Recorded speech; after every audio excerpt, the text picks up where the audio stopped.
Welcome everybody to Extreme Off-Road Silly Bills, and today we're dealing with a 1988 Mitsubishi Starion ESI-R. Now it's a 615 horsepower, 532 pounds-feet of torque from a 2.3 litre turbocharged inline-4 engine.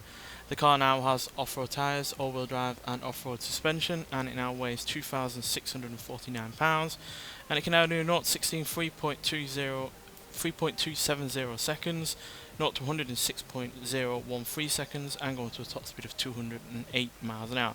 So I know this isn't the most powerful car that we've had on this series, and it's certainly not the most powerful engine you can put in this car, but two reasons I put this engine in. One, we've never used it before, and secondly, I think this kind of power is more suited to this car, as it certainly doesn't have the best handling, even upgraded. So let's see what it can do. Plus it's more in keeping with the kind of engine that it had originally, though obviously more power. But I think this will benefit greatly, because I could easily give it the most amount of power you can put in it, like I did it with how fast will it go. But this series isn't about speed. It's about, you know, seeing what cars that usually aren't suited to these kind of surfaces can do going off road. Obviously not every car is unsuitable for this series, but yeah, it's just interesting to see what certain cars can do off-roading. And at the end of the day, it's all about getting the best time. So yeah, I think this will hopefully help it achieve to get the best time possible. Now, obviously its acceleration isn't going to be as good as it would be if it had more power, but my theory is that with the more power, then it's going to be struggling for traction on the same kind of surfaces as it's dealing with now. So some of that power could easily have been thrown away. We've seen that in other vehicles on this series, where they've had a lot of power but they've not been able to really put it down and been really rather quite slow in comparison to other vehicles that have had less power.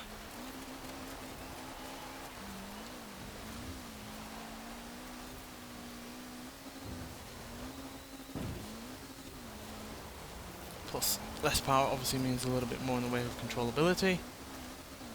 And yeah, not necessarily slow speeds, but certainly probably lower than it would be otherwise. But also with a smaller engine like this, you're not dealing with as much weight as well.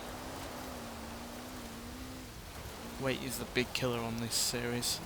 Sure, it can offer some controllability with certain vehicles, but most of the time, yeah, it is a big killer. So yeah, 160 across the finish line there, which isn't particularly quick, but a time of 2 minutes 4 seconds .718 certainly is.